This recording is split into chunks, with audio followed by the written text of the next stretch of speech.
Hello मेरे प्यारे भाई एवं बंधुओं, नौकरी पाठशाला के यूट्यूब चैनल में आपका स्वागत है। आज मैं आपके लिए आरआरबी टेक्नीशियन ग्रेड थर्ड का साइंस पोर्शन का previous year question paper discuss करने वाला हूं। ठीक है, क्यों? क्योंकि इस मंथ आपका एग्जाम क्या हो रहा है, स्टार्ट होने वाली है। किसका? टेक्नीशियन का।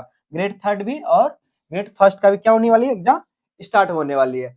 तो आपको साइंस में जितने भी पेपर्स पूछे गए थे लास्ट ईयर, किसका? टेक्नीशियन ग्रेड थर्ड का, तो मैं उसको क्या करूंगा, डिस्कस करा दूंगा, जिससे क्या होगा, आपका एग्जाम में क्या हो जाएगा, बहुत ही हेल्पफुल हो जाएगा। ठीक है, कैसे क्वेश्चंस आते हैं, किसको पढ़ना है, किस किस टॉपिक पे ज्यादा ध्यान देना है, इस क्वेश्चंस को, ये सारे सीरीज को, जितने भी क्वेश्चंस है, इसको देख लेने पे आपको एक ब्रीफ आइडिया मिलने वाली है। ठीक है, तो चलिए बने रहते हैं क्वेश्चन नंबर फर्स्ट के साथ। क्वेश्चन नंबर फर्स्ट क्या बोल रहा है, देखिए, निम्नलिखित में से कौन सा मच्छर जनित यानी मच्छर जनित रोग नहीं पूछा आपका, यानी कि ऐसा कौन सा आंसर होना चाहिए जो मच्छर के काटने से, यानी मच्छर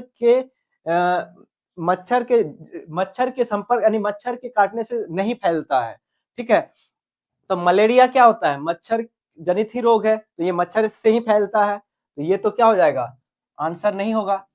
डेंगू भी क्या है, एक मच्छर जनित रोग है, तो ये भी क्या हो जाएगा, आंसर का पार्ट नहीं होगा। चिकनगुनिया, चिकनगुनिया भी क्या है, ऑलमोस्ट ये भी मच्छर जनित रोग का ही पार्ट है, तो ये भी क्या हो जाएगा, आपका आंसर नहीं होगा। तो टाइफाइड, टाइफाइड ये मच्छर जनित रोग नहीं है। कैसे? टाइफाइड क्या होता है, जैसे टाइफाइड कैसे होता है, आप कोई गंदा पानी पी लेने से, ठीक है ना, गंदे खाने खा लेने से टाइफाइड हो सकता है। ठीक है, तो ये मच्छर जनित रोग नहीं है। कौन सा? Option D, typhoid. ठीक है, now question number second. Question number second क्या बोल रहा है, निम्नलिखित में से कौन सा कथन सही बोल रहा है, कि कौन सा कथन आपका राइट है मेरे भाई। ठीक है, तो फर्स्ट स्टेटमेंट पढ़ते हैं। वॉशिंग सोडा का रासायनिक नाम सोडियम कार्बोनेट डेकाहाइड्रेट है। देखिए, डेकाहाइड्रेट मतलब होता है 10, तो सोडियम कार्बोनेट Na2CO3 10H2O, ये होता है आपका क्या, वॉशिंग सोडा का रासायनिक सूत्र, और इसका रासायनिक नाम क्या होता है, सोडियम कार्बोनेट डेकाहाइड्रेट। तो ये क्या है आपका, रियल में राइट है। ठीक है ना। स्टेटमेंट सेकंड बोल रहा है, बेकिंग सोडा, इसको खाने वाला सोडा भी बोलते हैं हम लोग, इसको बेकिंग सोडा को। बेकिंग सोडा का रासायनिक नाम क्या है, कैल्शियम हाइपोक्लोराइट है। तो क्या, देखिए, बेकिंग सोडा का रासायनिक फॉर्मूला जो होता है NaHCO3 होता है। ठीक है, सोडियम बाइकार्बोनेट होता है। ठीक है, तो इसको क्या बोलते हैं, कैल्शियम हाइपोक्लोराइड नहीं बोलते हैं। ठीक है, तो ये क्या हो जाएगा, आपका रॉन्ग हो जाएगा। तो ओनली ऑफ स्टेटमेंट फर्स्ट क्या है, राइट है आपका। तो इसका आंसर क्या हो जाएगा मेरे भाई, only first. Question number third बोल रहा है, गति के 3 नियम किसके द्वारा प्रतिपादित किए गए थे, यानी कौन क्या बोल रहे हैं, गति के 3 जो नियम दिए गए थे, किसके द्वारा दिए गए थे। आपको पता है कि ये फिजिक्स में 3 गति नियम न्यूटन साहब के द्वारा दिए गए थे। न्यूटन, जिसको क्या बोलते हैं, Newton first law, Newton second law, Newton third law बोला जाता है। ठीक है, तो न्यूटन ने ये तीनों गति नियम दिए गए थे, न्यूटन साहब के द्वारा दिए गए थे। अब देखिए, इसमें दे दिया गैलीलियो, अरस्तु, एडिसन। एडिसन तो आपको पता है, बल्ब का आविष्कार किया था। ठीक है ना। गैलीलियो ने क्या किया था, गैलीलियो ने भी यानी कि ग्रेविटेशनल पे काम किया था। ठीक है ना, तो इसका आंसर क्या हो जाएगा, option D. Now question number 4। Question number 4 बोल रहा है, बल के संबंध में निम्नलिखित में से कौन सा कथन सही है। ठीक है, बल के संबंध में, यानी कि फोर्स के रिस्पेक्ट पे आपको क्या बोल रहा है, ये दो स्टेटमेंट दे दिया है, ये दोनों स्टेटमेंट को चेक करना है आपको, ये राइट है या रॉन्ग है, तो आपको सही मार्क करना है। ये दोनों सही है तो दोनों का ऑप्शन क्या हो जाएगा, राइट। यदि ये गलत है तो वैसा आपका ऑप्शन फिट हो जाएगा। तो भार वह बल है जो किसी वस्तु पर लंबवत नीचे की ओर कार्य करता है। ठीक है, जैसे कोई वस्तु है रियल में, जैसे ये वस्तु का मास m है। ठीक है, तो इसका भार क्या होगा, जैसे ये पेन है, पेन का सपोज ये मास है 100 ग्राम, इसका भार किधर लगेगा, जिधर ग्रेविटेशनल एक्सीलरेशन आएगा, किधर आता है, नीचे की ओर, है ना। ये नीचे, यानी ड्यू टू ग्रेविटी के कारण ये क्या हो जाता है, जमीन में आ रहा है, ऐसे आ रहा है ना, समझ पा रहे हैं आप। तो ये बॉडी जब सपोज ये पेन का मास है m, ठीक है, तो इसका वेट कहाँ लगेगा, नीचे की ओर। वेट में क्या जाता है, बस इसका मास और जी का वैल्यू से मल्टीप्लाई कर देते तो क्या जाता है, वेट आ जाता है। तो क्या हो जाएगा इसका वेट, m इंटू जी, ठीक है ना। ये किधर लगता है, डाउनवर्ड। तो ये बोल रहा है क्या, भार वह बल है जो किसी वस्तु पर लंबवत नीचे की ओर लगता है, हाँ लंबवत नीचे की ओर लगता है। तो बात क्या है आपका, 100% राइट है ना। अब बोल रहा है प्रतिकर्षण वह बल है जो किसी वस्तु पर सतह के लंबवत कार्य करता है, यानी कि thrust is a force acting on a object perpendicular to the surface. अब देखिए थ्रस्ट क्या होता है, थ्रस्ट एक प्रकार का क्या होता है, प्रेशर ही होता है। थ्रस्ट जो बोल सकते हैं आप, थ्रस्ट जो होता है फोर्स, जो होता है फोर्स बटे एरिया, ठीक है ना। जैसे ये कोई सपोज ये कोई टेबल है, टेबल में आप कोई एक पर्टिकुलर एरिया पे, पर्टिकुलर पॉइंट पे आप क्या लगा रहे हैं, फोर्स, समझे। और जिस पॉइंट पे आप फोर्स लगा रहे हैं उस पर्टिकुलर पॉइंट का एरिया से डिवाइड कर देंगे तो क्या जाता है, थ्रस्ट आ जाता है।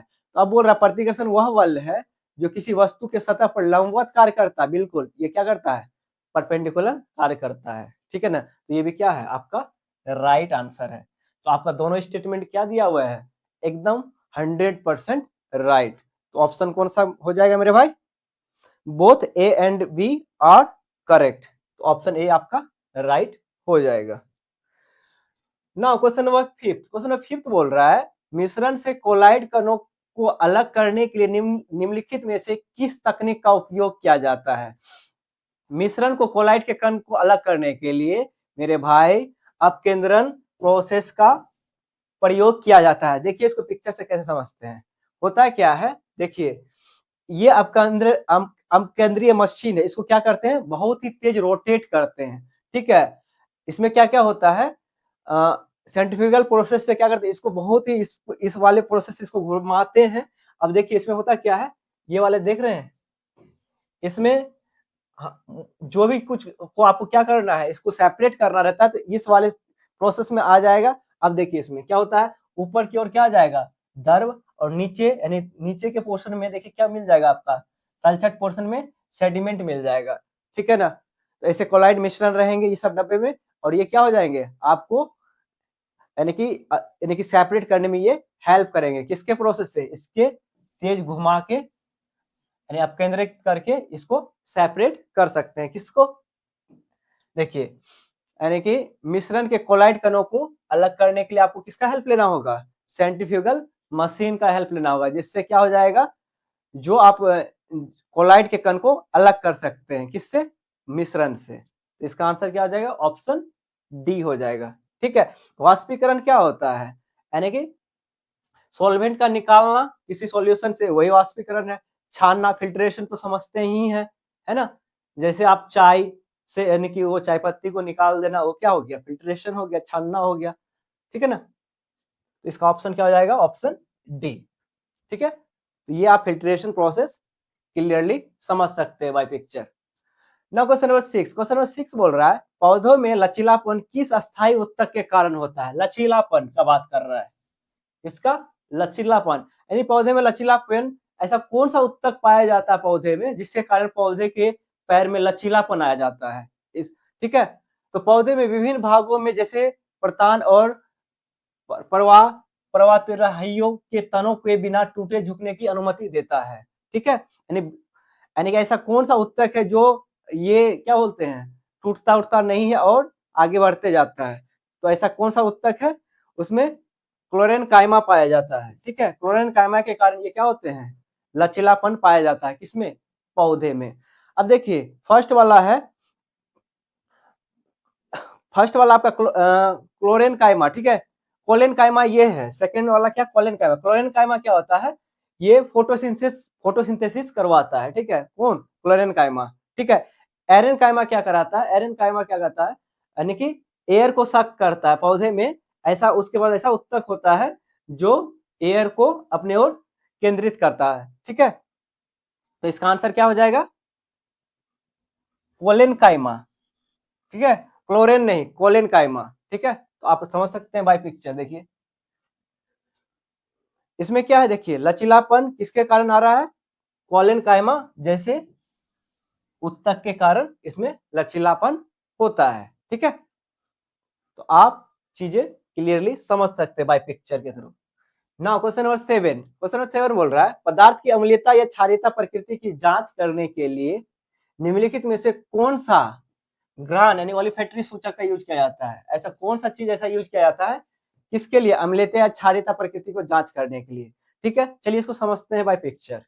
ओलिफैक्टरी, देखिए ये क्या होता है, घराण सूचक जो होता है वेनिला एसेंस से कैसे यूज करते हैं। देखिए अब एसिडिटी चेक करने के लिए, जैसे कोई भी एसिडिटी चेक करना है तो मैंने इसमें वेनिला ऐड करेंगे, ठीक है, और वेनिला ऐड करेंगे यदि इस वाले जो विलियन है यदि उसका गंध बना रहेगा तो समझ जाएंगे क्या है, ये एसिडिक नेचर का है। ठीक है, जो भी विलियन लेंगे विलियन में हम वेनिला ऐड करेंगे, वेनिला ऐड करने के बाद इसमें गंध बना रहे, ठीक है, तो उसको क्या मान लेंगे, वो एसिडिक सॉल्यूशन है। क्या है, अम्लीयता प्रेजेंट है उसमें। ठीक है, अब बेसिक कैसे, अब देखिए कोई भी सॉल्यूशन है उसमें वेनिला ऐड किए, ठीक है, और वो गंध गायब हो जाएगी। गंध क्या हो जाएगा, सॉल्यूशन का सुनेंगे तो गंध नहीं मिलेगा, तो आपको समझ लेना कि ये क्या है, क्षारीय विलयन है। तो आपको वेनिला एसेंस किसके लिए यूज किया जाता है, आपका एसिडिटी और बेस, एसिड और बेस का यानी कि क्या बोलते हैं, जानकारी प्राप्त करने के लिए वेनिला का ऐड किया जाता है किसी भी सॉल्यूशन में। ठीक है, तो इसका आंसर क्या हो जाएगा, वेनिला एसेंस यूज करते हैं। ठीक है, किसके लिए, अम्लता और क्षारीयता की प्रकृति को जांच करने के लिए हम लोग क्या यूज करते हैं, वेनिला एसेंस यूज करते हैं। ठीक है, वेनिला एसेंस ऐड करने से क्या होगा, यानी कि उसमें यानी कि महक बना रहेगा तो समझ लेंगे क्या है, एसिडिक है, महक गायब हो जाएगा तो समझ लेंगे क्या है, ये सॉल्यूशन बेसिक नेचर का है। ठीक है, नाउ क्वेश्चन नंबर 8 बोल रहा है एक ठोस लोहे के छड़ को पानी की सतह पर रखा जाता है। अब देखिए ठोस लोहा है, सपोज ये वाटर है, ये सारा पानी है, सपोज ये नदी है ना, एक छड़ लाया लोहे का, उसको रख दिया किस पे, वाटर के सरफेस पे, समझे रहे, तो सरफेस पे रख दिया। यदि लोहे की छड़ पर पानी का अपथ्रस्ट उस पर लगने वाले नीचे की ओर बल से अधिक हो तो क्या होगा, अपथ्रस्ट ज्यादा होगा, ठीक है, अपथ्रस्ट बल ज्यादा होगा नीचे का डाउन थ्रस्ट से,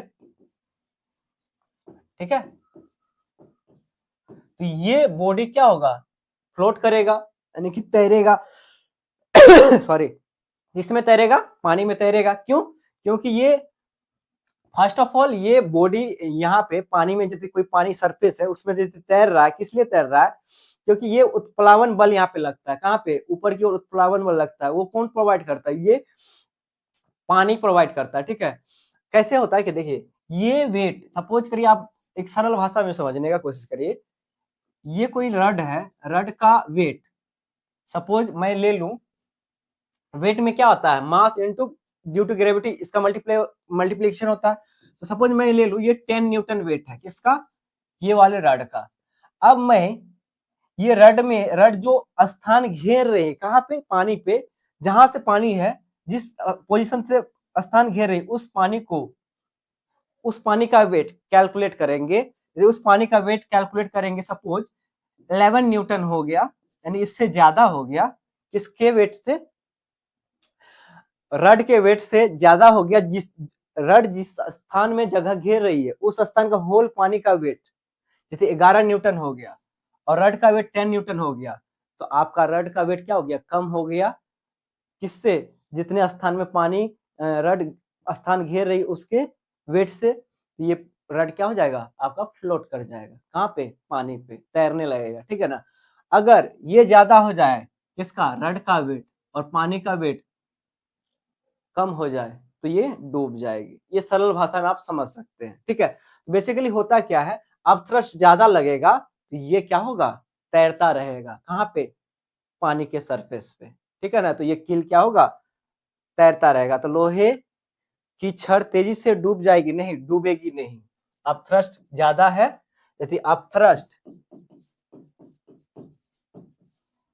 ज्यादा है डाउन थ्रस्ट से तो हमेशा क्या होगा, तैरेगा। तो लोहे की छड़ धीरे धीरे डूबेगी नहीं, लोहे की छड़ नीचे की जाएगी, लोहे की छड़ पानी की सतह पर तैरेगी। आपका ऑप्शन डी राइट हो जाएगा।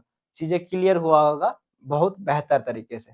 ठीक है, यही आप एग्जाम्पल से समझ सकते हैं। ये आपका क्या बोलते हैं, चलिए इसको समझाते हैं। जैसे ये रड है, रड को पानी में डाल दिया, देखिए ये रड का मैं वेट ले लूं, सपोज रड का मास है m, अब इसका वेट हो गया क्या, g से मल्टीप्लाई कर दिया तो क्या हो जाएगा, उसका भार आ जाएगा, यानी mg।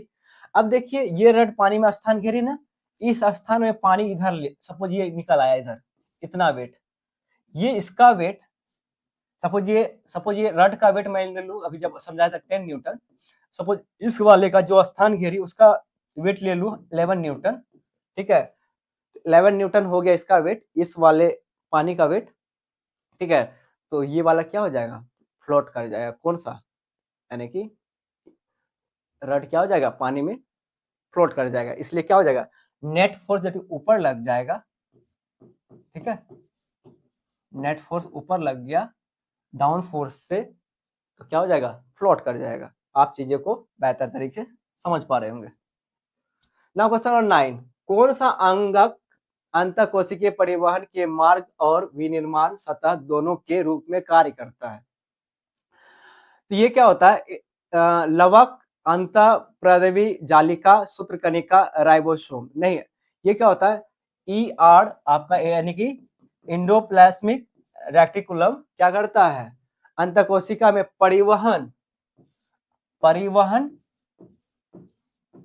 और निर्माण दोनों एक साथ करता है, ठीक है, इसका आंसर क्या हो जाएगा, ER यानी कि अंतःप्रदवी जालिका। चलिए इसको पिक्चर से समझते हैं। देखिए ये क्या है, अंतःप्रदेवी जालिका का फोटो है, ठीक है।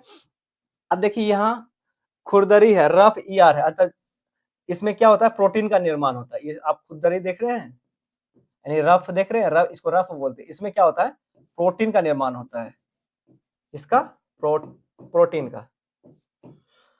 अब देखिए यहाँ पे देखिए ये वाला खुरदरी और ये देखिए यानी कि चिकनी वाले में ये अंतःकोशिकीय का परिवहन होता है, ठीक है, और इसमें निर्माण भी होता है, ठीक है, इसमें अंतःप्रदेवी प्रदेयी जालिका के अंदर, ठीक है, तो इसलिए इसमें क्या होता है, परिवहन और निर्माण एक साथ होने के कारण इसमें क्या होता है, दोनों एक रूप में कार्य करता है। तो इसका आंसर क्या हो जाएगा, ऑप्शन बी हो जाएगा, ठीक है। क्वेश्चन नंबर 10, क्वेश्चन नंबर 10 बोल रहा है निम्नलिखित में से कौन सा सोल का एक उदाहरण है। सोल देखिए क्या होता है, milk of magnesia, face cream, foam और रबर। तो इसमें से कौन सा सॉल है, तो सॉल का उदाहरण जो है, जैसे कोई पानी है, पानी में आप इंक देखे होंगे, इंक मिक्स कर दें, ठीक है, तो मिक्स करने के बाद वो क्या हो जाएगा, पूरे उसमें घुल लेगा, इसमें पानी में, इस प्रोसेस को ही क्या बोलते हैं, सॉल बोलते हैं। तो मिल्क ऑफ मैग्नीशिया ऐसा एक पदार्थ है जो क्या है, सॉल का एग्जाम्पल है, ठीक है। चलिए इसको समझते हैं कैसे। देखिए मिल्क ऑफ मैग्नीशिया क्या है, सॉल का उदाहरण है। देखिए उसमें क्या हो रहा है, द्रव है, द्रव में ये विस्तृत अवस्था में ठोस कण क्या हो रहे होते हैं, उसमें घुल रहे होते हैं, किसमें, द्रव में, ठीक है। इसका आंसर क्या हो जाएगा, मिल्क ऑफ मैग्नीशिया। निम्नलिखित विकल्पों में से सही युग्म का चयन कीजिए, यानी कि निम्नलिखित विकल्पों में से सही युग्म का चयन कीजिए।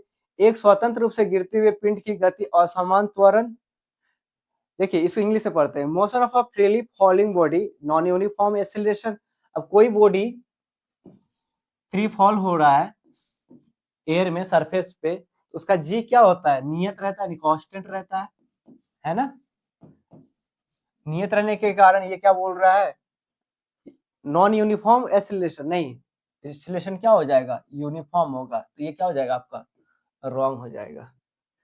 प्रति इकाई समय में वेग परिवर्तन, प्रति इकाई समय में वेग में परिवर्तन, त्वरण देखिए क्या होता है, dv बाई dt, प्रति इकाई समय में किसमें, वेग, यानी कि वेलोसिटी में परिवर्तन क्या होता है, त्वरण ही होता है, एकदम बात सही है। बोल रहा है वेग समय के साथ नहीं बदलता है, असमान गति, वेग समय के साथ नहीं बदलता है तो असमान गति हो गया। देखिए यदि ये टाइम है और ये वेलोसिटी है, वेलोसिटी टाइम, देखिए टाइम बढ़ रहा है, टाइम बढ़ रहा है, टाइम बढ़ रहा है ना, टाइम इधर बढ़ रहा है, और देखिए वेलोसिटी क्या नियत है, कांस्टेंट है, ठीक है ना, तो इसको क्या बोलेंगे, असमान गति नहीं, ये क्या है, समान गति यानी कि यूनिफॉर्म मोशन है, ठीक है। तो ये क्या हो जाएगा, रॉन्ग हो जाएगा। आपका वेग समय के साथ बदलता रहता है, समान गति वेग समय के साथ बदलता रहता है, समान गति वेग समय के साथ बदलता है। वेग सपोज ये रहा वेलोसिटी और ये टाइम समय के साथ बदल रहा है, ये आ रहा है कभी ये आ रहा है, तो यूनिफॉर्म, ठीक है। वेलोसिटी वेरीज विथ टाइम यानी टाइम के साथ बदलता है, वेग समय के साथ बदलता रहता है, तो समान गति जरूरी नहीं है, और समान भी हो सकता है इस पीरियड में इसका स्पीड ज्यादा हो, इस पीरियड में क्या हो, स्पीड कम हो सकता है। तो ये क्या हो, जरूरी नहीं है हमेशा समान गति बना रहे, ठीक है ना। तो असमान गति भी हो सकता है, वो डिपेंड करेगा किस पे, वेलोसिटी पे, ठीक है। तो ये क्या हो जाएगा, परफेक्टली राइट नहीं है। तो इसका आंसर क्या हो जाएगा, ऑप्शन बी हो जाएगा, ठीक है। आप पिक्चर से समझ सकते हैं। देखिए समान त्वरण कब होता है, त्वरण क्या होता है, वेग में परिवर्तन बटे समय। अब देखिए ये समान दूरी, तो त्वरण क्या है इसमें, शून्य है, यानी एक्सीलरेशन यानी वेलोसिटी जीरो है, ठीक है। तो वेलोसिटी क्या होता है, ए बराबर D V by D T, तो ये जीरो है, तो ये भी क्या, एक्सीलरेशन भी क्या हो जाएगा, जीरो हो जाएगा, ठीक है ना। क्वेश्चन नंबर 12, पाचन तंत्र में भोजन का गति का सही क्रम निम्नलिखित में से कौन सा है। पाचन तंत्र में पता है ना आपको, कहाँ से स्टार्ट होता है पाचन तंत्र, हमारे मुख से, मुख गुहा से भोजन की दिशा कहाँ से, यानी कि पाचन तंत्र हमारा कहाँ से स्टार्ट हो जाता है, मुख से हो जाता है। उसके बाद भोजन कहाँ आता है, ग्रास नली में, उसके बाद आमाशय में। इसका ऑर्डर क्या हो जाएगा, मुख यानी मुख, ग्रास नली और अग्नाशय, आमाशय, ठीक है। इसका आंसर हो जाएगा मुख, ग्रास नली और आमाशय, ऑप्शन सी आपका राइट हो जाएगा। क्वेश्चन 13, क्वेश्चन 13 बोल रहा है यदि लाइसोसोम को कोशिका की आत्मघाती थैली कहा जाता है के रूप में जाना जाता है, तो निम्नलिखित में से कौन सा कोशिका का पावर हाउस यानी कि शक्ति गृह है। यानी कि कोशिका का पावर हाउस किसको बोलते हैं, माइटोकॉन्ड्रिया को बोलते हैं। माइटोकॉन्ड्रिया में क्या, माइटोकॉन्ड्रिया क्या करता है, एटीपी यानी कि एटीपी एक क्या है, एक प्रकार का ऊर्जा है, ठीक है, जो कोशिका को संचरण करता है, ठीक है, संचरण करने में मदद करता है। तो इसलिए इसको क्या बोलते हैं, शक्ति गृह बोलते हैं, किसको, माइटोकॉन्ड्रिया को। तो इसका आंसर क्या हो जाएगा, ऑप्शन बी। चलिए इसको पिक्चर से भी समझ लेते हैं। कोशिका के अंगत, आत्मघाती थैली और शक्ति गृह। देखिए लाइसोसोम, देखिए लाल रंग का दिख रहा है आपको, ये वाला लाल रंग, ये क्या है, यहाँ कोशिका आत्महत्या करता है, ठीक है, इसलिए इसको क्या बोलते हैं, आत्मघाती थैली भी बोला जाता है, ठीक है। अब देखिए ये पीला कलर का देख रहे हैं, यहाँ पे एटीपी का निर्माण करता है, ये क्या है, माइटोकॉन्ड्रिया बोला जाता है, ठीक है। यहाँ पे क्या होता है, यहाँ पे एटीपी जैसे ऊर्जा का निर्माण होता है, किसके लिए, कोशिका के संचरण के लिए, सारे प्रोसेस करने के लिए क्या करता है, यानी कि यहाँ पे एटीपी का निर्माण करता है। तो इसका आंसर क्या हो जाएगा मेरे भाई, इसका आंसर हो जाएगा mitochondria. Now question number 14, question number 14 बोल रहा है रदरफोर्ड के परमाणु मॉडल के अनुसार परमाणु का अधिकांश द्रव्यमान कहाँ स्थिर रहता है। आपको पता है परमाणु के, रदरफोर्ड मॉडल ने बताया था कि परमाणु का सबसे मेजर पोर्शन क्या होता है, मेजर पोर्शन कहाँ पे उसका मास कॉन्सेंट्रेटेड रहता है, आपका सेंटर पे, ठीक है, उसके सेंटर पे उसके से सबसे ज्यादा मास कॉन्सेंट्रेट रहता है। उसमें क्या होता है, पॉजिटिव आयंस यानी कि प्रोटॉन्स रहते हैं। ये किसने बोला था, रदरफोर्ड ने ही बताया था, ठीक है। तो नाभिक यानी लाल रंग का देख पा रहे थे, ठीक है, उसमें अधिकांश क्या रहते हैं, मास स्थिर रहते हैं, ठीक है।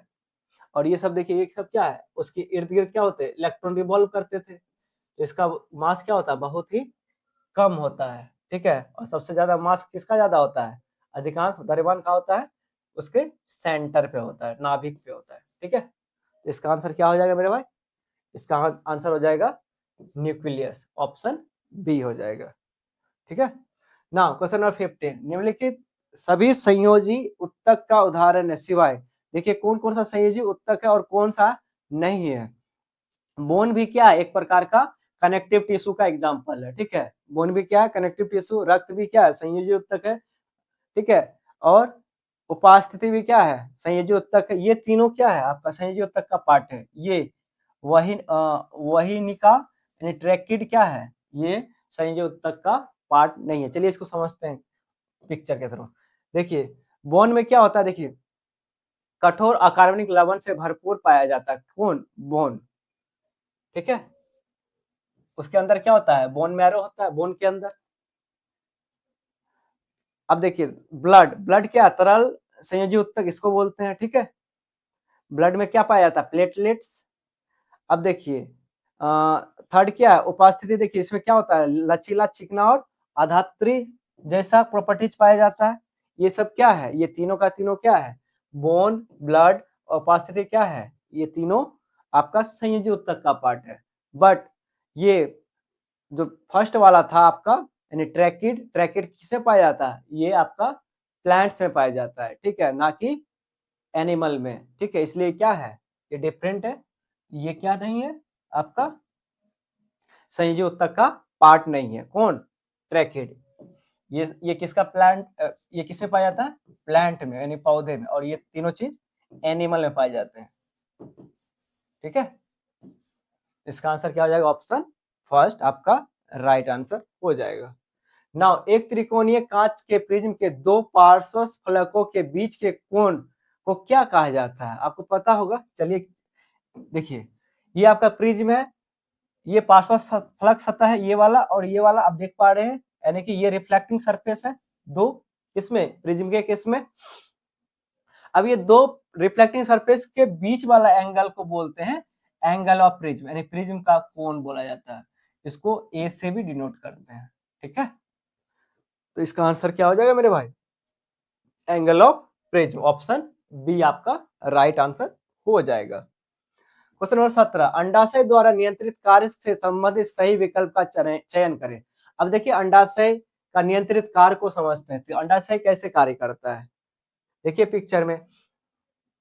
ठीक है, अंडाशय जो है मासिक धर्म चक्र का नियंत्रण करता है बेसिकली। देखिए होता क्या है, अंडाशय के अंदर एक एस्ट्रोजन होता है और दूसरा प्रोजेस्टेरोन होता है। ठीक है, आप ये देख पा रहे हैं अंडाशय ओवरीज क्या होता है, उसमें दो पार्ट में चीज होता है, एक एस्ट्रोजन और दूसरा प्रोजेस्टेरोन होता है। ठीक है, अब देखिए इसमें होता क्या है, इसमें कुछ साइकिल होता है, कुछ ऐसे चरण होते हैं। ठीक है, यानी मासिक यानी कि अंडाणु के कारण क्या होता है, किसी प्रोसेस से यानी कि सारे पांच प्रोसेस से गुजरना पड़ता है। ठीक है, फर्स्ट प्रोसेस में देखिए क्या है, मासिक चरण 1 से लेके 5 दिन तक हो सकता है। अब 6 से लेके 11 दिन तक क्या चरण हो सकता है? कुपिक चरण हो सकता है। ठीक है, अब 13 से लेके देखिए 15 तक यानी कि 1 2 5 दिन तक क्या हो सकता है? ओवुलेशन फेज हो सकता है। ठीक है, फिर 16 से लेके एकदम 28 तक क्या हो सकता है? ये ल्यूटीरियल चरण हो सकता है। ठीक है, तो आपका 1 2 3 4 चरण में आपका ये अंडाशय का मासिक धर्म चक्र नियंत्रण होता है। ठीक है, तो अंडाशय का काम क्या है? आपका अंडाशय द्वारा नियंत्रित कार्य से संबंधित सही विकल्प का चयन करें। तो चयापचय का नियंत्रित करता है, पीयूष ग्रंथि को उत्तेजित करता है, सभी अंगों में वृद्धि को उत्तेजित करता है, मासिक धर्म चक्र को नियंत्रित करता है। कौन? अंडाशय। ठीक है, किसमें? ये बेसिकली फीमेल में होता है। ठीक है, मासिक धर्म चक्र ये अंडाशय द्वारा नियंत्रित कार्य किसमें होता है? मासिक धर्म में होता है। तो इसका आंसर क्या हो जाएगा? ऑप्शन डी हो जाता है। नाउ क्वेश्चन नंबर 18, पारिस्थितिक तंत्र के घटकों के संबंध में निम्नलिखित में से कौन सा आपका राइट है? Living organism, abiotic components, soil, biotic components.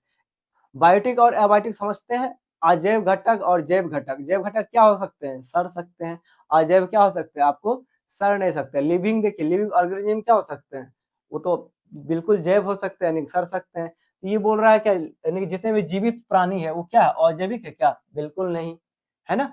मिट्टी, मिट्टी तो ऑलरेडी क्या हुआ है, यानी जैविक है क्या? वो तो अजैव है, वो तो सड़ नहीं सकते। मिट्टी ऑलरेडी मिट्टी है ना। और कितना हो जाके और क्या बन सकता है? खनिज, खनिज अजैविक है। ठीक है, तो ये मिट्टी आपका क्या है? ये बायोटिक नहीं, एबायोटिक है। ठीक है, और लिविंग क्या है? बायोटिक है, यानी कि जैव है, ये जैव है, ये अजैव नहीं। और ये क्या है? मिट्टी क्या है? जैव है, जैव घटक है। और खनिज क्या है? अजैविक घटक है। बात एकदम राइट है। ऑप्शन सी आपका क्या है? राइट है। ठीक है, सी ओनली राइट है। देखिए जैविक घटक में क्या होते हैं, क्या क्या चीजें आते हैं आप समझ सकते हैं। पौधे आते हैं, जानवर आते हैं, ठीक है, जंतु कोशिका आते हैं, सूक्ष्म जीव में जैसे बैक्टीरिया, कवक, ये सब चीजें आते हैं किसमें, जैविक घटक में। ये सब चीज क्या हो सकते हैं, ये सड़ सकते हैं, ठीक है ना, इसलिए इसको क्या बोलते हैं, बायो यानी क्या, बायोटिक। और देखिए अजैविक में और इसमें क्या हो सकता है, ये सब चीज नहीं सड़ सकते, जैसे निर्जीव चीजें, जैसे क्या है, फैन हो गया, वायु हो गया, जल हो गया, ठीक है, खनिज, लवण, संसाधन, ठीक है, मिट्टी हो गया, हमस हो गया, ये सब क्या है, अजैविक घटक है। तो आपको जैव घटक और अजैविक घटक का एग्जाम्पल समझ में आ गया होगा, तो ये क्वेश्चन को आप क्या कर सकते हैं, उड़ा ले सकते हैं। तो इसका आंसर क्या हो जाएगा, ऑप्शन बी आपका राइट हो जाएगा। तो बस जैव और अजैव पे संबंध आपको स्थापित करने आना चाहिए। क्वेश्चन नंबर 19, द्वि आवेशित हीलियम आयनों को नियंत्रित में से किस रूप में भी जाना जाता है। द्वि आवेशित हीलियम आयन यानी कि द्वि मतलब क्या, उसमें दो आयन आवेशित होगा, है ना, तो उसको किस रूप में जाना जाता है, उसको अल्फा कण के नाम से जाना जाता है। किसमें, अल्फा कण में। बीटा कण में 3 होता है, ठीक है, तो उसमें अल्फा में देखते हैं क्या क्या होता है। अल्फा में देखिए क्या होता है, लाल देख पा रहे हैं, एक नीला देख पा रहे हैं चीजें, तो लाल में क्या है आपका, प्रोटॉन है, ठीक है, प्रोटॉन, और ये नीला में क्या है, न्यूट्रॉन है, ठीक है ना। तो कौन सा दो अल्फा कण पाए जाते हैं, एक प्रोटॉन, दूसरा न्यूट्रॉन, ठीक है। तो इसका आंसर क्या हो जाता है, इसका आंसर डी हो जाएगा। तो अल्फा कण में प्रोटॉन और न्यूट्रॉन पाए जाते हैं। Now question number 20, question number 20 बोल रहा है, विभाजन के दौरान दो कोशिकाओं का फटना किसी भी तल में हो सकता है, यह विखंडन ऐसे पैटर्न किस प्रोटोजोआ में देखे गए हैं। ये अमीबा में होता है। अमीबा में क्या होता है, किसी भी दो कोशिका का विभाजन जो होता है ना, किसी भी तल, किसी भी प्लेन में हो सकता है, किसके अंदर, अमीबा के अंदर में, ठीक है। चलिए इसको पिक्चर से समझ सकते हैं। देखिए ये अमीबा है सपोज, ठीक है, ये सामान्य अमीबा है। अमीबा के अंदर क्या है, एक नाभिक है, समझ रहे, देख पा रहे। अब ये नाभिक क्या हो रहा है, अब दो नाभिक का फॉर्मेशन स्टार्ट कर रहा है। देखिए आपको, देखिए यहाँ से क्या हो रहा है, दो नाभिक का के रूप ले रहा है आपको जस्ट। अब देखिए उसके बाद थर्ड फेज में क्या हो जाएगा, ये पूरा कंप्लीटली दो नाभिक का फॉर्मेशन हो जाएगा, ठीक है। अब जो दो नाभिक हो जाएगा तो ये कोशिका क्या हो जाएगा, आपस में अलग अलग सेपरेट हो जाएगा, दो नई कोशिका बन जाएगा, ठीक है। और ये क्या हो, किस में हो सकता है, ये किसी भी प्लेन में हो सकता है, किसमें, अमीबा के केस में किसी भी प्लेन में ये विभाजित हो सकता है। ओनली अमीबा के केस में क्या हो सकता है, किसी भी तल में विभाजित हो सकता है। तो इसका आंसर क्या हो जाता है, ऑप्शन डी इसका आंसर हो जाएगा। नाउ क्वेश्चन नंबर 21, निम्नलिखित में से कौन सा विकल्प इस कथन के लिए सही स्पष्टीकरण प्रदान करता है, गर्मी के दिनों में पसीना आपके शरीर को ठंडा करता है। पसीना रक्त परिसंचरण को बढ़ाता है और शरीर को ठंडा करता है। पसीना रक्त परिसंचरण को बढ़ा देगा, यानी कि ब्लड सर्कुलेशन को इंक्रीज कर देगा और शरीर को ठंडा कर देगा, ऐसे नहीं, बिल्कुल गलत बात है। द गिवन स्टेटमेंट जो दिया गया कथन गलत है, यानी कि ये कथन ही गलत है, नहीं ऐसा बात नहीं है। पसीना शरीर के तापमान को बढ़ा सकता है, पसीना शरीर के तापमान तो बढ़ाएगा नहीं, हो सकता है घटा ही सकता है, ये तो क्या हो जाएगा, गलत। अब बोल रहा पसीने की तेजी से वाष्पीकरण होता है, वाष्पीकरण होता है, बिल्कुल सही बात है, यानी कि उसमें इवेपोरेशन होता है, जो शरीर की सतह में गर्मी सोख लेता है, ठीक है, गर्मी को क्या कर लेता है, निकल जाता है। अब जैसे पसीना आया, पसीना क्या हो रहा है, गर्म हो रहा है, वो क्या हो जाएगा, इवेपोरेट होगा, तो गर्मी अपने आप ले जाएगा, है ना। इवेपोरेट हो जाएगा कब, जब उसको हीट मिला तब तो वो इवेपोरेट होगा, कौन, पसीना। तो गर्मी ऑटोमेटिकली क्या होगा, कम होगा, किसमें, बॉडी में। तो ये गर्मी सोख लेता है ये शरीर को, तब जाके क्या कर सकता है, ठंडा कर सकता है। इवेपोरेट कब होगा, जब उसको हीट देंगे, हीट वो ले जाएगा, तो क्या हो जाएगा, ऑटोमेटिक हीट कम होगा, तो क्या हो जाएगा, बॉडी ठंडा हो जाएगा। तो इसका ऑप्शन डी क्या हो सकता है मेरे भाई, राइट हो जाएगा, ठीक है। Now question number 22, question number 22 बोल रहा है आपका फर्टिलाइजेशन यानी निषेचन के लिए कौन सा प्रजनन अंग आवश्यक है, ठीक है, ये प्लांट में होता है, ठीक है। अब देखते हैं, अब आपको पता है ना प्रजनन कैसे होता है, तो पराग के कण कहाँ गिरते हैं, वर्तिका में। देखिए इसको किससे समझते हैं, पिक्चर समझते हैं। ये पुष्प है, ठीक है, पुष्प में कैसे निषेचन होता है, देखिए ये पुष्प का पौधा आपको दिख रहा है, ये क्या है, वर्तिकाग्र। इसमें क्या गिरते हैं, पराग के कण गिर रहे हैं, ठीक है, पराग के कण गिर रहे हैं कहाँ पे, वर्तिका में, देखिए गिरा। अब देखिए सेकंड पोर्शन में क्या होगा, ये पोलन ट्यूब देख पा रहे हैं, ये वाला ट्यूब, इसके थ्रू ये चीजें कहाँ पे पहुंचेगा, आपका अंडाशय में, यानी कि ओवरी के अंदर, ठीक है। ओवरी के अंदर क्या होता है, बीजांड होता है, ठीक है। ये बीजांड आगे चल के क्या बनता है, फल का निर्माण करता है, ठीक है। ये बीजांड आगे चल के क्या बनाता है, निषेचन प्रोसेस करके, फर्टिलाइजेशन करके फाइनली वो फल बनाता है, ठीक है। बाकी पोर्शन क्या हो जाते हैं, सूख जाते हैं, ठीक है। तो बाद में जाके ये निषेचन करके फल का निर्माण करता है। तो ऐसे प्रोसेस से ये काम करता है। फर्स्ट प्रोसेस में क्या हुआ, वो यानी कि वर्तिका में क्या की ना, यानी कि पराग के कण, उसके बाद ये पोलन ट्यूब के थ्रू कहाँ पे आ गया, वो यानी कि आपका बीजांड में आने के बाद क्या हो जाएगा, ये यानी कि बीजांड आगे चल, सॉरी ओवरी के अंदर क्या होता है, बीजांड आगे चल के क्या बनाता है, फल का निर्माण करता है, ठीक है। इसी प्रोसेस को क्या बोलते हैं, निषेचन बोलते हैं, किसमें, पौधे में, ठीक है। तो इसका आंसर क्या हो जाएगा, परागकण और बीजाणु यानी पोलन ग्रेन और ओवल्यूक में प्रजनन के लिए ये चीज आवश्यक है, पराग के कण, ठीक है ना भाई। तो इसका आंसर क्या हो जाएगा, ऑप्शन सी इसका आंसर हो जाएगा ना। क्वेश्चन नंबर 23, क्वेश्चन नंबर 23 बोल रहा है, जब वृद्धि हार्मोन यानी ग्रोथ हार्मोन का स्तर कम होता है, यानी कि क्या कम होता है, तो कौन सा अंग ग्रोथ हार्मोन रिलीजिंग फैक्टर छोड़ता है और पीयूष ग्रंथि को वृद्धि हार्मोन छोड़ने के लिए उत्तेजित करता है। देखिए, तो ये क्या है, थायराइड ग्रंथि, अधिविक ग्रंथि, हाइपोथैलेमस और अग्नाशय, यानी कौन सा ग्रंथि ऐसा है जो वृद्धि हार्मोन छोड़ने के लिए उत्तेजित करता है। चलिए इसको पिक्चर से समझते हैं। तो देखिए, मानव मस्तिष्क में वृद्धि हार्मोन का नियंत्रण कैसे होता है, देखिए इधर हाइपोथैलेमस, देखिए इसमें क्या है, एक पिट्यूटरी ग्लैंड होता है, किसमें, ब्रेन में। आप ये देख पा रहे हैं, ये चीज यहाँ पे होता है एकदम सेंटर पे, ठीक है।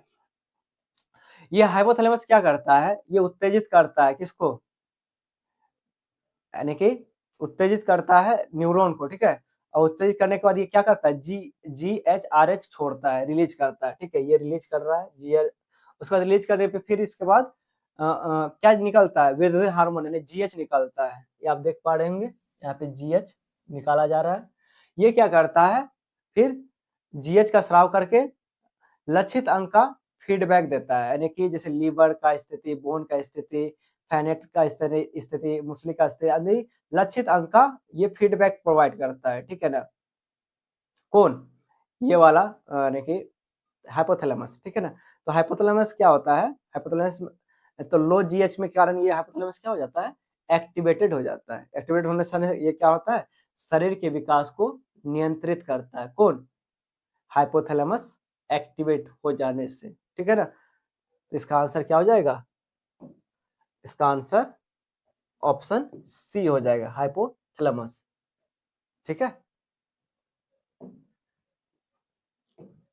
क्वेश्चन नंबर 24, क्वेश्चन नंबर 24 क्या बोल रहा है, निम्नलिखित में से कौन सी एक द्रव की विशेषता है, द्रव की विशेषता है, यह अधिक संकुचित होता है, यह अत्यधिक संकुचित यानी कंप्रेसिबल होता है, इसका आयतन निश्चित होता है लेकिन आकार निश्चित नहीं होता है। बिल्कुल, आयतन तो निश्चित होता है बट आकार यानी शेप निश्चित नहीं होता है, किसके केस में, द्रव के केस में। तो इसका आंसर क्या हो जाएगा, बी। इसका आकार और आयतन दोनों निश्चित होते हैं, नहीं, ये सॉलिड नहीं होते हैं, लिक्विड, लिक्विड का होता, ये सॉलिड के केस में होता है। इट इज हार्ड, यह कठोर होता है, नहीं। इसका आंसर क्या हो जाएगा, ऑप्शन बी आपका आंसर हो जाएगा। 25 नंबर, यदि एक सीधी सड़क पर चलती हुई कार समान समय अंतराल में असमान मात्रा में अपनी गति बढ़ाती है तो वह क्या कहा जाएगा। अब देखिए, कोई सीधी सड़क है, कोई एक कार है, सीधी सड़क पर चलती हुई कार समान समय अंतराल में, ठीक है, असमान मात्रा में अपनी गति बढ़ाती है। देखिए ये जैसे ये 10 सेकंड है, इसमें 10 सेकंड तक ये 50 मीटर पर सेकंड तक चला, ठीक है। और फिर अगले नेक्स्ट 10 सेकंड तक ये 60 मीटर पर सेकंड की स्पीड से चला। तो अब मुझे बताओ, ये क्या समान है, क्या इसका अंतराल क्या है, समान है, नहीं। असमान मात्रा में अपनी गति बढ़ाती है तो ये कहा जाता है, क्या कहा जाएगा इसको, असमान त्वरण के साथ, समान वेग के साथ, समान गति के साथ, समान त्वरण के साथ, non uniform acceleration, uniform velocity, uniform speed, तो इसको बोल देंगे क्या, नॉन यूनिफॉर्म एक्सेलरेशन, ठीक है। असमान त्वरण के साथ ये क्या कर रहा है, अपना गति कर रहा है। एक्सेलरेशन क्या होता है, ये वेलोसिटी है ना भाई, यानी कि v/t ही होता है। अब देखिए एक्सेलरेशन इसमें क्या आ जाएगा, 5 आ जाएगा मीटर पर सेकेंड स्क्वायर, इसमें क्या आ जाएगा 6 आ जाएगा। तो इसमें क्या हो रहा है, एसिलेशन ही तो क्या हो रहा है, सामान तो नहीं आ रहा है और सामान आ रहा है, अलग अलग आ रहा है। इसका आंसर क्या हो जाएगा, ऑप्शन ए आ जाएगा। ठीक है ना। क्वेश्चन नंबर 26, क्वेश्चन नंबर 26 बोल रहा है आपका, नीचे दी गई प्रतिक्रिया प्रतिक्रिया किस प्रकार की प्रतिक्रिया का उदाहरण है। Potassium bromide, potassium bromide, barium iodide और पोटेशियम आयोडाइड और फिर बेरियम ब्रोमाइड बन रहा है। ठीक है, पोटेशियम ब्रोमाइड और बेरियम आयोडाइड बन रहा, देखिए आप, इसका पोटेशियम और इसका ब्रोमाइड, ठीक है, इसका बेरियम, इसका आयोडाइड। देखिए इसमें क्या हो रहा है, पोटेशियम इसका आ रहा है और फिर इससे आयोडाइड आ रहा है। अब देखिए इसमें बेरियम आ रहा है, इससे ये वाला, फिर उससे ब्रोमीन आ रहा है। तो ऐसे एक सिंपल समझ रहे हैं। तो देखिए क्या हो रहा है, डिस्प्लेसिंग हो रहा है ना। इसका दो परिवार था आपस में, इसका दो परिवार आपस में था, ये दोनों को रिएक्शन कराए, इसका एक फैमिली का मेंबर इसके फैमिली के एक मेंबर से चला गया, इससे चला गया, फिर ये दोनों आपस में बच गया। तो ये दोनों भी सोचा कि चलो हम लोग भी अपना फैमिली बसा लेते हैं। ठीक है ना, इसमें क्या हो रहा है, डबल डिस्प्लेसमेंट रिएक्शन हो रहा है। ठीक है ना, इसको क्या बोलते हैं, द्विविस्थापन अभिक्रिया। तो इसका आंसर हो जाएगा क्या, डी आ जाता। ठीक है ना। क्वेश्चन नंबर 27, धारा प्रवाहित परिनालिका द्वारा उत्पन्न चुंबकीय क्षेत्र पर विचार करें, निम्नलिखित में से कौन सा कथन गलत है। आपको गलत आंसर देना है, यानी कि कौन सा गलत है उसको आंसर करना है। परिनालिका एक तरह से क्षार चुंबक के सामान्य कार्य करती है, बिल्कुल। परिनालिका यानी सोलोनॉइड जो है is treat as a bar magnet, यानी कि इसको एक्ट किसके तरह करते हैं, बार मैग्नेट की तरह एक्ट करते हैं। ये आपका क्या है, राइट है। तो आपको रॉन्ग आंसर करना है। लंबी परिनालिका के केंद्र के पास चुंबकीय क्षेत्र लगभग स्थिर रहता है, केंद्र के पास परिनालिका है, परिनालिका सपोज ऐसा था ना, तो रियली में क्या था, केंद्र के पास क्या है, यानी कि क्या यूनिफॉर्म ही रहता था। तो ये बात क्या है, सही है। परिनालिका के बाहर लेकिन पास में चुंबकीय क्षेत्र का परिमाण अत्यंत बड़ा होता है। परिनालिका के बाहर लेकिन पास में चुंबकीय क्षेत्र परिमाण अत्यंत बड़ा होता है। बाहर बड़ा नहीं होता है, इधर से यहाँ यूनिफॉर्म, यहाँ ज्यादा होता है, यहाँ क्या होता है, कम होता है। ठीक है ना, तो ये क्या हो जाएगा, आपका आंसर हो जाएगा। ये अत्यंत बड़ा नहीं, अत्यंत क्या होता है, छोटा होता है। ये आपका आंसर का पार्ट हो जाएगा। यदि हम घुमाव टर्न्स की संख्या बढ़ाते हैं तो चुंबकीय क्षेत्र की शक्ति बढ़ जाती है, बिल्कुल सही बात है। ठीक है, बी इक्वल टू क्या होता है, म्यू एन आई ही होता है। ये बढ़ाएंगे तो बी क्या हो जाएगा, बढ़ेगा। इसका आंसर तो ये राइट है, बट आपको रॉन्ग आंसर करना था, तो क्या हो जाता है आंसर, सी ऑप्शन। ठीक है, अब देख पा रहे हैं ये क्या है, सोलोनाइड है, ये बैटरी से कनेक्ट कर रहे हैं। उसके बाद इसमें क्या बनता है, मैग्नेटिक फील्ड इस टाइप से, है ना। ये देखिए यहाँ से यहाँ तक देखिए, आपको देख रहे हैं यूनिफॉर्म है। उसके बाद क्या हो रहा है, थोड़ा सा डाइवर्ट हो रहा है। यहाँ पे क्या होता है, थोड़ा कम होता है इसके कंपेयर में, है ना। ठीक है, समझ पा रहे हैं। क्वेश्चन नंबर 28, क्वेश्चन नंबर 28 बोल रहा है, 1980 के दशक में वायुमंडल में ओजोन की मात्रा में भारी गिरावट के लिए निम्नलिखित में से कौन सा सिंथेटिक रसायन जिम्मेवार था। कौन सा सिंथेटिक रसायन जिम्मेवार था, CFC, क्लोरोफ्लोरोकार्बन ही जिम्मेवार है। किसके कारण, किसका, ओजोन की मात्रा का गिरने का। तो इसका आंसर क्या हो जाएगा, CFC, क्लोरोफ्लोरोकार्बन। ऑप्शन सी आपका क्या हो जाएगा, राइट आंसर। जब पादप कोशिकाएं परासरण यानी ऑस्मोसिस द्वारा पानी खो देती है तो आंतरिक सामग्री कोशिका भित्ति से दूर सिकड़ जाती है। इस प्रक्रिया को डैश रूप में जाना जाता है, डिफ्यूजन यानी प्लाज्मोलिसिस, सक्रिय परिवहन, निष्क्रिय परिवहन क्या बोला जाता है। ठीक है, चलिए इसको देखते हैं पिक्चर के थ्रू, कुछ है क्या। देखिए होता क्या है, ये plasmolysis of the plant cell है ना, इसमें देखिए अंदर देखिए ये क्या है, ये वाटर है एकदम प्रेजेंट। ठीक है, पहले क्या होता है, सेल वाल होता है। आप देखिए सेल वाल, ये फर्स्ट वाला जो कवर होता है ना, ये सेल वाल। उसके बाद होता है जस्ट सेल मेम्ब्रेन। ठीक है, फिर उसके बाद होता है साइटोप्लाज्मा, ये उसके बाद होता है, ये क्या है, वॉल्व। ये क्या है, ये पूरा का पूरा क्या है, एक कचाव द्रव है, यानी कि आप बोल सकते हैं इसको द्रव से भरा हुआ है चीजें। अब ये द्रव देखिए क्या हो रहा है, वाटर का देखिए, वाटर क्या हो रहा है, इससे निकल रहा है। आपको देखिए श्रिंक हो रहा है आपको चीजें। अब देखिए कितना छोटा हो गया ये वाला। ठीक है, तो वाटर मूवमेंट हो रहा है आउटसाइड, ठीक है, तो अब इसका ऑप्शन पढ़ते हैं, क्या बोल रहा है। जब पादप कोशिका परासरण द्वारा पानी खो देती है तो आंतरिक सामग्री कोशिका भित्ति से दूर सिकुड़ जाती है, इस प्रक्रिया को क्या कहते हैं। इस प्रक्रिया को, यही तो बोल रहे हैं, जीव द्रव कुचन यानी कि प्लास्मोलिसिस, यानी कि द्रव का क्या हो रहा है, कमी हो रहा है, ठीक है ना। इसको क्या बोलते हैं, प्लास्मोलिसिस बोलते हैं, यानी कि ऑप्शन बी क्या हो जाएगा आपका राइट आंसर हो जाएगा। ठीक है, क्वेश्चन नंबर 30, इलेक्ट्रोलाइटिक रिफाइनिंग विद्युत अवघटनीय परिसरण प्रक्रिया में कैथोड किसका बना होता है। कैथोड जो होता है आपका, देखिए इसको पिक्चर समझते हैं, आपको देख पा रहे हैं, ये कैथोड है, ये एनोड है। एनोड में देख रहे हैं आप क्या जमा हुआ है, एनोड मड देख रहे हैं, इसमें क्या है, इस वाले सेल में देख रहे हैं एनोड मड जमा हुआ है, और इसमें क्या है, एकदम क्या शुद्ध मेटल है, किसमें, कैथोड में। ठीक है, अब देखिए ये सब क्या है, एनोड मड है, इसलिए क्या हो रहा है, इसमें आयन का क्या होता है, एक्सचेंज होता है। ठीक है, किससे, एनोड और कैथोड, देखिए बैटरी ऐड कर दिया, आयन एक्सचेंज होने के बाद क्या हो जाता है, इलेक्ट्रिसिटी क्या हो जाता है, फ्लो होने लगता है। अब देखिए आपको क्वेश्चन पूछा था कि ये कैथोड वाला जो प्लेट है वो किसका बना होता है, ये शुद्ध लोहे, शुद्ध धातु का बना होता है। आप देख पा रहे हैं एकदम क्रिस्टल वे में धातु, एकदम धातु दिख रहा है, ये क्या दिख रहा है आपको, इस पे एनोड मड दिख रहा है। तो आपका कैथोड वाला किससे बना होता है, यानी कि शुद्ध धातु, यानी कि प्योर मेटल से बना होता है। बोल रहा है प्योर मेटल नहीं, मिश्र धातु नहीं, धातु लवक नहीं, तो ऑप्शन बी क्या हो जाएगा आपका राइट आंसर हो जाएगा। एक समान चुंबकीय क्षेत्र में किसके द्वारा दर्शाया जाता है। एक समान चुंबक, आपको पता ना, चुंबक के मैंने पढ़ाया था, आप नहीं पढ़े होंगे तो फिर मैंने जेई पोर्शन में पढ़ाया था, चुंबक को अच्छे से पढ़ाया था, आप चेक कर सकते हैं। चुंबक के अंदर होता क्या है, देखिए सपोज ये बार मैग्नेट है, बार मैग्नेट में क्या होता है, दो पोल होते हैं, एक नॉर्थ होता है एक साउथ होता है, ठीक है ना। सपोज ये साउथ है नॉर्थ है, साउथ में क्या होता है, magnetic field of line inter करता है, ठीक है, और नॉर्थ से एग्जिट करता है मेरे भाई, ठीक है, इधर से एग्जिट करता है, एक साइड से इंटर करता है।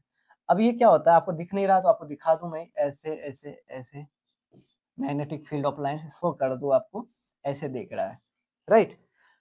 अब मुझे बताओ, यहाँ पे लूप फॉर्म होता है, ठीक है, यहाँ पे लूप फॉर्म होता है, ठीक है, ये लूप कैसे होते हैं, ये इक्विडिस्टेंस स्ट्रेट लाइन में होता है, ठीक है। देखिए आप, अब इसका आंसर बताइए क्या पूछ रहा है, एक समान चुंबकीय क्षेत्र में किसके द्वारा दर्शाया जाता है, तो समांतर और समान दूरी वाले सीधी रेखा है, समांतर है और समान दूरी पे सीधी रेखा है, ठीक है। सकेंद्रीय वृत्ताकार रेखा है, समांतर लेकिन अनियमित सीधी रेखा है, नहीं नियमित होगा, अनियमित नहीं। दीर्घ वृत्ताकार रेखा है, दीर्घ वृत्ताकार खाली नहीं होगा, ठीक है। इसका आंसर क्या हो जाएगा, parallel and equidistance straight line, यानी समांतर और समान दूरी वाली रेखाएं से दर्शाया जाता है, ठीक है। इसका आंसर क्या आ जाएगा, ऑप्शन ए। इलेक्ट्रोलाइटिक रिफाइनिंग प्रक्रिया में करंट प्रवाहित करने पर औषधियां नीचे बैठ जाती है, उन औषधियों को आप देखे थे ना, नीचे बैठा हुआ था, लास्ट वाले डायग्राम में देखिए ये क्या बैठा हुआ था, इलेक्ट्रोलाइटिक सेल में एनोड मड बैठा हुआ है, ठीक है। तो इसका आंसर क्या हो जाएगा, एनोड मड बैठा हुआ है, ठीक है।